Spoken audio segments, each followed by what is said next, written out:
Nosotros, los estadounidenses blancos, tenemos que escuchar mejor a los afroamericanos cuando hablan de las barreras visibles e invisibles a las que se enfrentan todos los días.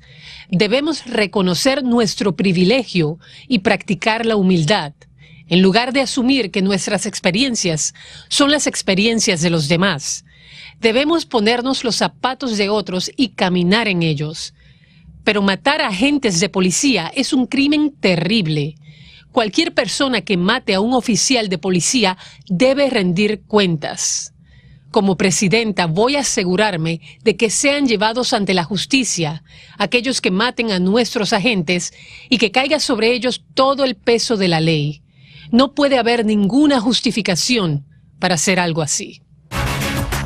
La opinión de nuestro panel, de Ariana Méndez, que regresa, Mauricio Pasariello, que se queda, y Jacobo Goldstein, que se queda. Tu opinión sobre lo que acaba de decir Hillary Clinton, sobre el tema racial.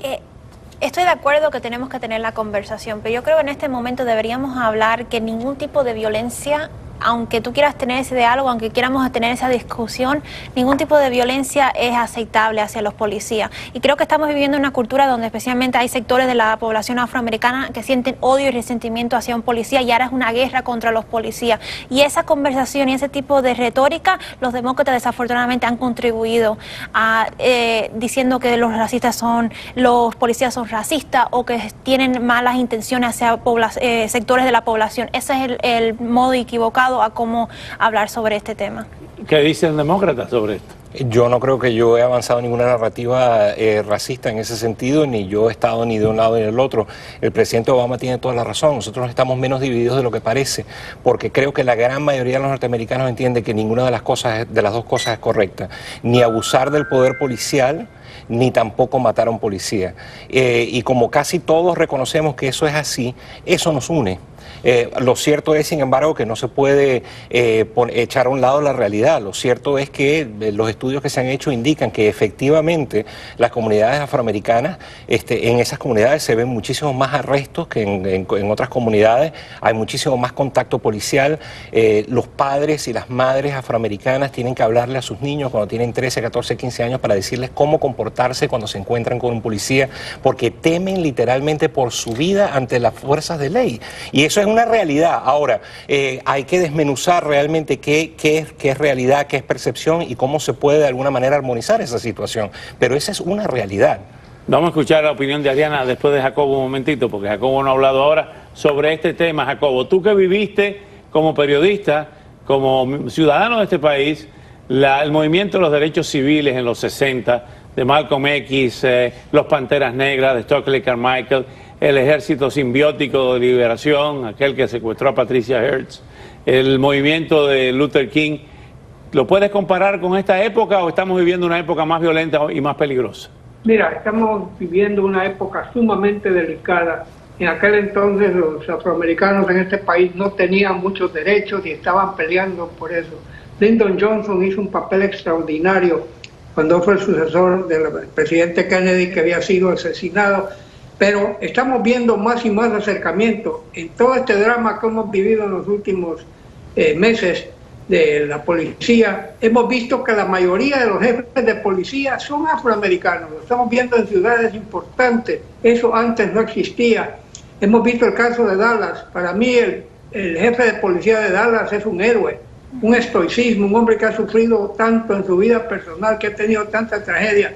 Y sin embargo, él ha sido responsable de que en Dallas, donde había mucho enfrentamiento racial, casi ha desaparecido, precisamente por esa combinación de un jefe de policía que entiende bien y la ciudadanía está trabajando con él. Para mí, tiene que haber un diálogo y tiene que ser ya, porque no podemos seguir viendo cómo matan policías, igual no seguiremos viendo cómo policías blancos en casos matan a veces a ciudadanos afroamericanos. En los videos no parece que hubiera justificación. Y el odio se extiende. Mientras tú hablabas, veíamos imágenes del asesinato del nightclub Pulse en Orlando. también contra los homosexuales. O sea, es un odio generalizado contra segmentos específicos. Ariana, ¿tu opinión? ¿Querías opinar también sobre lo que decía Mauricio hace un rato? Sí, claro. La preocupación es esta, que creo que hay problemas sistémicos que como la sociedad tenemos que hablar. Y hay problemas de la violencia en estas comunidades que no se sienten parte del resto de la comunidad y hay resentimiento. No es normal que una comunidad le digan a niños pequeños simplemente porque una persona tiene un uniforme que es tu enemigo. Y eso pasa muchas veces en comunidades afroamericanas. Así que esto es una conversación muy compleja. La policía tiene que hacer un buen trabajo de extenderle una mano y decir somos tu amigo, no somos tus enemigos, pero también del otro lado la comunidad tiene que saber cómo respetuosamente hablar con los policías y no todos son sus enemigos. Y esta es una narración que desafortunadamente está haciendo esto tan tóxico porque no se entienden los dos lados. Y está siendo politizado también.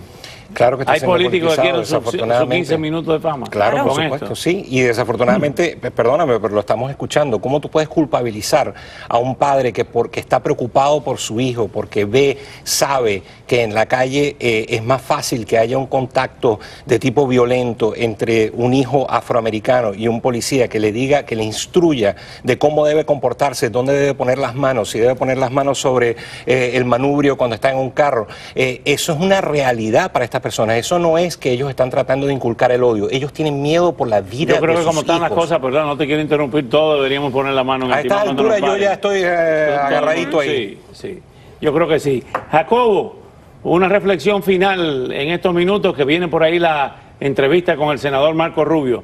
Lo que se puede hacer en este caso, cómo se baja el nivel, la calentura, el termómetro del odio y de la violencia. Tenemos que unirnos todos, no hay de otra. No puede un grupo llevar la batuta y el otro no participar. Las dos partes tienen que participar. Todos comprendemos que este es un problema súper serio que se va a volver peor si no se toman. No es como una curita que vamos a suspender esta violencia. Se necesita diálogo, pero también se necesita educación, porque muchos padres de familia en el mundo afroamericano, por pobreza o por algo, los chicos no tienen trabajo, andan por ahí, se meten en problemas.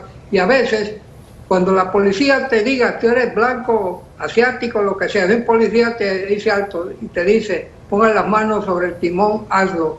Tú quieres hacer algo, le dices, señor policía, tengo mi licencia en mi bolsa, ¿quiere usted que la saque o usted quiere sacarla? Pero no un gesto que el policía crea que está buscando una pistola. Tenemos que aprender tantas cosas para evitar tanta sangre. Ariana y Mauricio, en unos minutos o en un rato habla Melanie, la esposa de Donald Trump. ¿Qué va a decir Melanie esta noche? Bueno, su tema va a ser sobre los casos de mujeres, problemas que le afectan a las mujeres directamente. Creo que va a ser un momento muy bueno para ella, para poder hablar al pueblo americano y como la futura primera dama, poder hablar de temas importantes. Y además, cualquier persona que cree que Trump es anti-inmigrante, solamente mire a su esposa. Su esposa es una inmigrante. Y creo que esa es su mejor carta en la mesa sobre contra ese argumento. Mauricio. Creo que va a tratar de convencernos de que no es la persona grosera, vulgar, soez y agresiva que todos sabemos que es, y posiblemente, es decir, creo que va a fracasar, pero bueno, ya veremos. O sea, que va a querer mostrar una claro, figura es más decir, va a querer, exacto, una figura más presidenciable, pero de nuevo, él la desmiente cada vez que abre la boca y lo ha hecho durante todos estos meses. Ha sido un discurso muy elaborado, la información que tenemos, lleva varias semanas redactándolo, ha estado practicando, porque es la primera vez que va a hablar así en público ante una concurrencia política. Jacobo, aquí seguiremos entonces durante toda esta semana, hasta el jueves, que es la noche del cierre, ¿no? La noche del cierre. ¿Qué opinión tiene del candidato a la vicepresidencia? Muy bueno, muy bueno. Es una persona que tiene una trayectoria impresionante, congresista, gobernador, es una persona que es ejecutivo igual que Trump, uno en el sector privado y otro en el servicio público, así que fue, yo creo, una buena selección de parte de Trump y creo que van a ser un buen equipo y a victoria en noviembre. Mauricio. Una demostración más de la debilidad de Donald Trump dentro de su propio partido. Tuvo que elegir a un extremista para poder tratar de galvanizar el voto más de la extrema derecha del partido, porque sabe perfectamente que no lo tiene en el bolsillo, y es un candidato que no creo que va a atraer a votantes independientes y centristas. ¿A quién lleva la senadora Clinton en el ticket? Yo sé que usted está enterado, que lo llamaron esta tarde, me dijeron por ahí, le dijeron, Mauricio. Yo no tengo información privilegiada al respecto. No pero, es Sanders, no es Sanders. No creo que sea Sanders, no. Creo que va a ser posiblemente Tim Kaine o o Elizabeth Warren? Tim Kaine, en mi opinión. O Elizabeth Warren, Tim Kaine. Para mí, Tim Kaine sería la selección. Jacobo, nos quedan 10 segundos. ¿Quién va a ser el compañero de boleta, Tim Kaine o la Warren? Bueno, primero te quiero decir que todos los Trump van a hablar esta semana. Hoy la esposa, mañana un hijo, el otro miércoles otro hijo y finalmente la mera, ¿no? Iván. La hija que es la ejecutiva máxima de su... para mí, no sé quién, yo diría que posiblemente sea Tim Kaine. Me gustaría que se arriesgara y le dijera a Elizabeth Warren, eso va a calentar los ánimos más de los que ya están en la política. Se ve que usted no le tiene miedo a las mujeres. 2 mujeres, imagínense usted. Jacobo, mañana seguimos. Gracias a ustedes.